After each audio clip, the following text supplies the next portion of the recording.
வணக்கம்.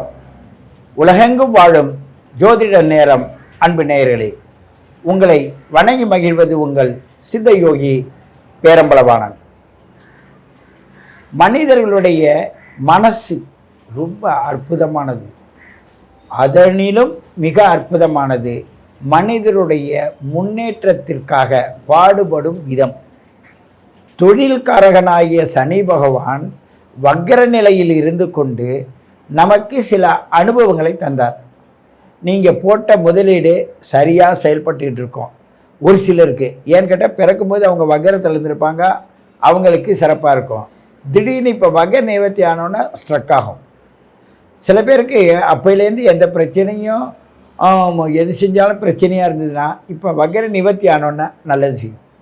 அது யாருக்கு நல்லது செய்யும், யாருக்கு தீங்கு செய்யும், ரிஷபராசி நேயர்களுக்கு எப்படி இருக்கும் என்ற ஒரு கேள்விக்கு பதிலாக நீங்கள் உங்களுடைய வயதிற்கேற்ப அந்த வயதிற்கு ஏற்ப ஒரு சுற்றி வந்தால் சனி பகவான் இப்போ மீனராசியில் நீங்கள் பிறந்தப்ப இருந்தால் இப்போ மீனராசியில் இருக்கிற 30 வயசுக்கிட்ட வந்திருக்கீங்கன்னு அர்த்தம். அது மாதிரி 7 ராசி 6 ராசியில் வந்ததுனாக்கா 15 வருஷம் கடந்திருக்கீங்கன்னு அர்த்தம். அப்படி கூட்டி கழிச்சு பாருங்கள், அந்த வயசுக்கு ஏற்ற செயல்திறன் இருக்கும். தொழிலை அமைச்சு தொழில் மூலமாக பொருளாதாரத்தை ஈட்டுவதற்காக முயற்சி செய்து கொண்டிருக்கும் ரிஷபராசி அன்பு நேயர்களே, இந்த சனி பெயர்ச்சியானது மிக மிக அற்புதமாக இருக்கும். சில விஷயங்களை நீங்கள் விட்டு கொடுத்து தான் வாழ்ந்தாக வேண்டும். விட்டு கொடுக்குற அளவுக்கு உங்கள் மனசில் ஒரு பதட்டம் ஏற்படும், ஒரு நடுக்கம் ஏற்படும்.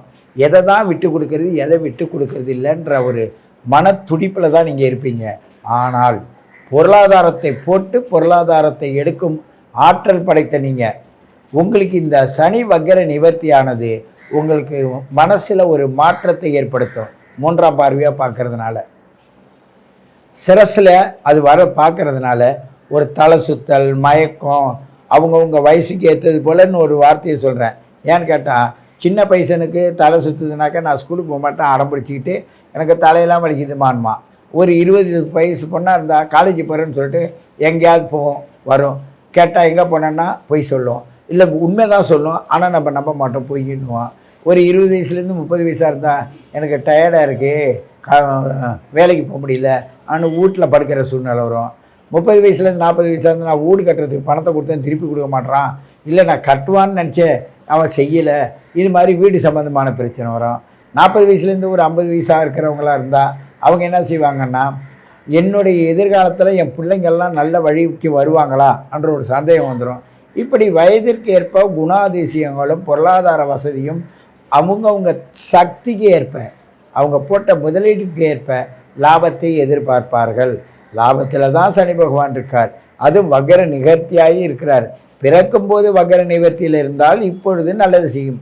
அப்பொழுது வக்கரமாக இருந்து இப்போ வக்கர நிவர்த்தி ஆனால் இப்போ ஒவ்வொரு விதமாக இருக்கும். அது அவரவர்களுடைய பிறப்புக்கு ஏற்ப அது மாறுபடும்.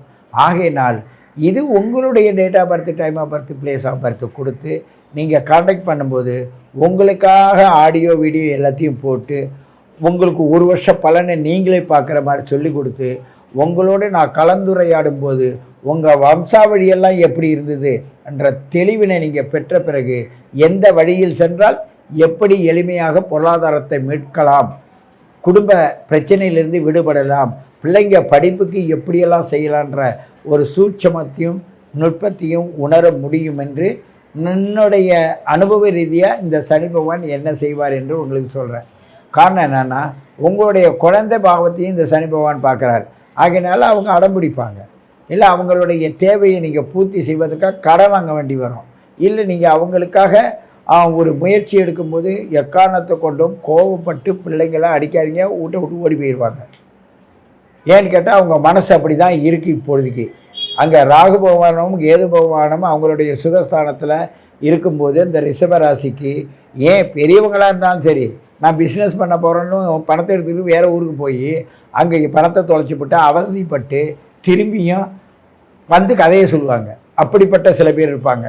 சில பேர் பணம் இல்லை, நான் மாத்திரம் போனேன் எப்படியா பழச்சிக்கலான்னு போய் வேலை தேடி போய் அங்கே ஒரு அடிமை தொழிலில் இருப்பாங்க.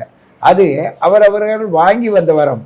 பெரிய கோடீஸ்வரனாக இருந்தாலும் அந்த காசானது அப்படியே முடங்கி போய் உட்காந்துருக்கும். இப்படிப்பட்ட நிலைகள்லாம் உங்களுக்கு வரப்போவதன் காரணத்தால் நீங்கள் ரொம்ப கவனமாக இருக்க வேண்டும்.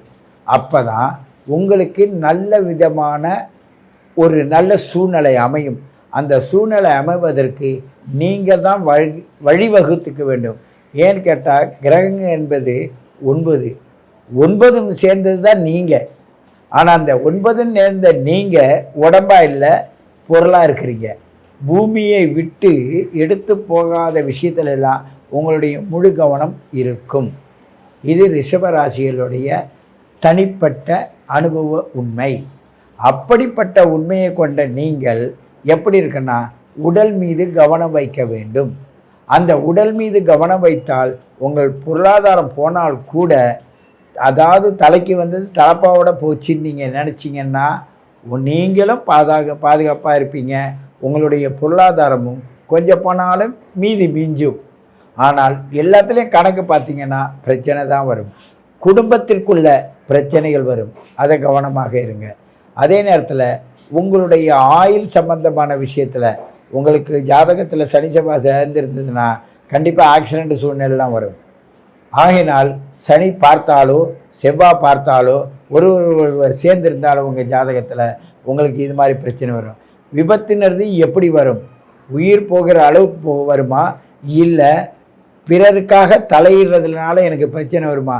இது பல விதத்தில் அவங்கவுங்க பிறப்பு ஜாதகத்தின் உண்மைப்படி நடக்கும். அதை மாற்றவே முடியாது. ஆகையினால் நீங்கள் உங்களை புரிஞ்சுக்கிட்டு நீங்கள் செயல்பட நினச்சா நிச்சயமாக அதிலேருந்து மாறுபட்ட நிலைக்கு வர முடியும்.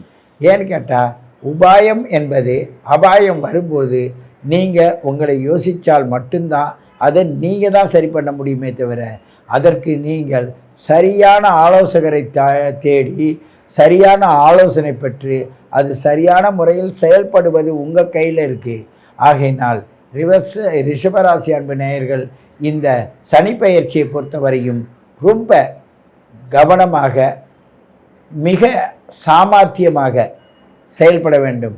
கண்டிப்பாக உங்களுடைய குடும்ப தலைவியோ இல்லை குடும்ப தலைவனையோ நீங்கள் ஒருவர் பின்பற்றி வாழுங்கள். உங்களுக்கு இது ஒரு எச்சரிக்கை. காரணம் என்னென்னா, பொருளை பார்த்து உடலை விட்டு விடுவீர்கள். ஆஸ்பத்திரி போக வேண்டியது வரும், அதனால் செலவு வரும். இல்லை நான் சரியான நேரத்துக்கு போனா முதலீடை இழக்க வேண்டி வரும். உங்களுக்கு எல்லையற்ற சூழ்நிலையை கொண்டாந்து விடுறதுக்கு இந்த நேரம் இருக்குது. ஏன்னு கேட்டால் வக்கர நிவர்த்தி என்பது உங்களுக்கு ஒரு விதமான எண்ணத்தை உருவாக்கியிருப்பான். அதுக்குள்ளே போகணுன்னா அந்த இடத்த விட்டு வந்துடுவான். அப்படியே தாங்கி பிடிக்கிற நீ மேலே ஏறணுவான். தாங்கி பிடிப்பான்னு நினச்சிட்டு 4 தாவிங்க இவனை நம்பி. அவன் யாரை கூப்பிட்டாங்கன்னு ஓடி போயிடுவான்.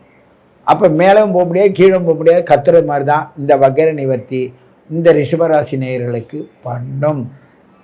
ஆகையினால் கவனமாக இருங்கள். வாழ்க்கையில் சிறப்பாக வாழ்வதற்கு இது நல்ல ஒரு வாய்ப்பாக இருக்கிறது. குரு பார்வையும் அதுக்கு இருக்குது. நீங்கள் நினைத்தால் வெற்றி பெறலாம். மேலும் உங்களோட சந்தேகங்களுக்கு ஆஃபீஸில் கான்டாக்ட் பண்ணுங்கள். தெளிவான உங்களுக்கு முறையை சொல்லுவாங்க. அதன்படி நடங்க. எல்லாமே சிறப்பாக இருக்கும் என்று கூறிக்கொண்டு உங்களை மீண்டும் சந்திக்கிறேன். உங்கள் சித்த யோகி பேரம்பலவாணன்.